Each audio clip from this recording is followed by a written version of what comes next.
Okay, so let's continue our discussion from last video. So last video we learned that how to write a first order differential equation in the standard form. Now let's say we have the standard form. So what do we do? Now in this video I'm going to give you the bigger picture of what we are going to do. So we take the standard form and we multiply it by a function of x which we call mu. Okay, so we multiply it by mu. Now we change the standard form a little bit. Now my bigger goal here is that we have a complicated left hand side, right? And we are solving for y. So that is what you need at the end of the day, right? You need the solution y is equal to something, right? So that is what you need. You're solving for y. Okay, but left hand side is too complicated, right? It's a long expression. But if I choose my mu correctly, if I choose my mu to be a very special function, which I'm going to show you later how to find that, but if I choose my mu very carefully, I can rewrite the left hand side as like I write here, d mu times y over dx. So let me finish the equation. Okay, so if I choose my mu correctly, I can shrink the left hand side into a single statement just like that. Okay, how we are going to do it? We are going to learn it in a minute. Okay, right, now let's say we know that special mu and let's say we shrink it. Let's see what to do after that. Okay, now we have shrink the left hand side into a smaller portion. All right, now what I'm going to do is I'm going to take this equation and multiply it by dx both sides. Okay, so let's multiply by dx, and after you multiply by dx I do a integration of both sides. Okay, so now think about this integration. Left hand side integration is very special. Now look at what happens on the left hand side. Pause a minute and think. You have mu times y, you differentiate it. You differentiate mu times y with respect to x. Then what do? Then you get something, right? Then you integrate it with respect to x, right? So you do a differentiation and then you do an integration to the same function, right? So what should happen? Let's see an example and it will make sense to you. We have to differentiate, let's say, x square. If you differentiate x square with respect to x, what do you get? We get 2x. Okay, so that's what we did here.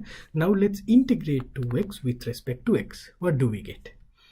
X square, right? If you integrate 2x, x square plus c.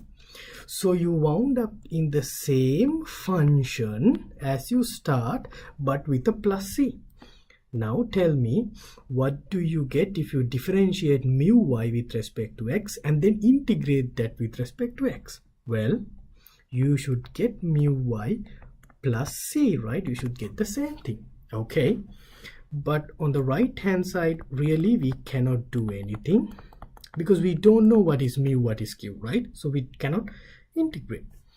But on the other hand, we can take that plus c to the other side.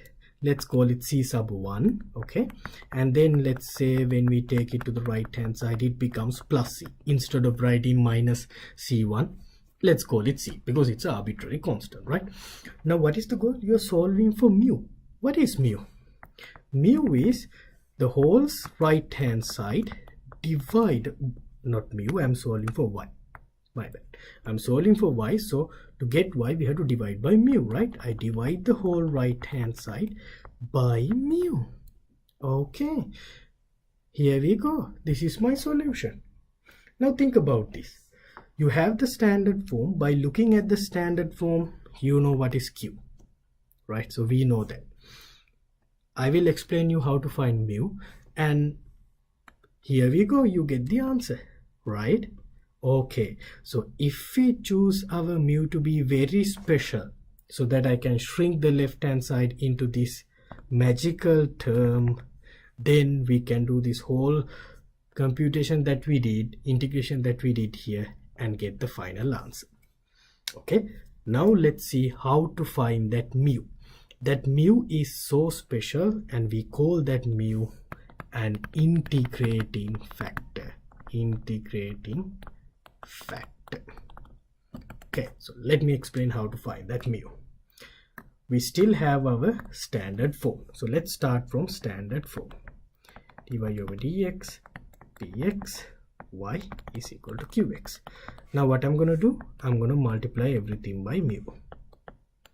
Let's keep this aside, calling that 1. Okay, now what do we want our left hand side to be shrinked into? Remember, I said I would like my left hand side to be this. But what is this really? Mu is a function of x, y is a function of x, and you want to differentiate it with respect to x. So if you differentiate a product of function, what do? You have to apply the product rule. So let's apply the product rule. Product rule says, okay, well, we keep mu unchanged, we differentiate y with respect to x, then we do the reverse.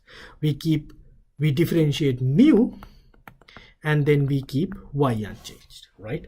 So you do the product rule. Now, what did I say? I want this left hand side to be shrinked to the small term, and we want to find the mu that does it. Now, this small term represented by the product rule. Do you see that the term here on the right hand side and the term here on the left hand side, aren't they the same? Pause a minute and see. They are almost same, right? Look at the first term, mu times dy over dx. So this term is same as this term. Good. How about this term? Mu times p times y. Here d mu over dx times y. So here they are not equal, right? What is the difference? Here you have a d mu over dx. Here you have mu times of p. Y were the same thing, but unfortunately you have two different terms circled in green, right? So that is why they are not equal. But we are looking for a special mu. We want both of them to be equal, right? So if this left hand side equal to this small term, it should be equal to this right hand side also, right? So we somehow need to make them equal. So to make them equal, what should we need to do? Well, we have to make sure what I have in this green circle on the top should be equal to what I have in the green circle in the bottom. If I force them to be same, okay, then we can rewrite this left hand side as a single term like that. Let's do that. Let's force them to be like that. D mu over dx, that's from here, should be equal to what? Mu times p. Okay, so let's say it should be equal to mu times p. All right, this is our forceful condition. Now look at this condition. Isn't this a differential equation? Well, yes, right? Can't we solve it for mu? Yeah, now we can find that special mu, right? Let's go ahead and find that. What do? This is a product of two functions. We can separate the variables. Let's take this mu to the left hand side by division. Let's take that dx to the other side. Okay, and then integrate. What do we get? We get d mu over mu, which is natural log mu. And do we know p? No, we don't know, right? And we get a plus c. I get the plus c on this side, but I don't like plus c to be on the left hand side, so I bring it to the right hand side. Okay, that's arbitrary constant. Now we are almost done because we need to find mu. So let's find mu. What is mu? Let's take the exponential of the other side, right? To find mu. Mu is e to the integral px dx plus c. We take the e of the right hand side. Okay, hang on there. So plus c can be separated, and we can write this as e to the c, right? We can break it up on the top, and c is arbitrary constant, so e to the c, it is also an arbitrary constant. So let's call it, pick a letter, let's call it c1. And now this is a proof that I'm doing, So to make our method easy, let me help you, and let's choose C1 to be 1 without loss of generality. Nothing bad will happen. We can choose C to be 1. So mu is e to the integral px dx. Now this is a very special statement. Here we found mu. Mu look like, if you know p, you can find mu, right? You just need to take e to the integral of p with respect to x. Then you get mu. This mu we call the integrating factor.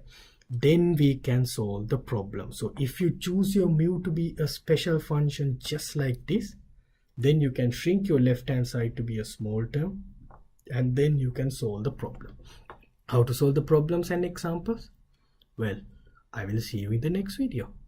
Thank you.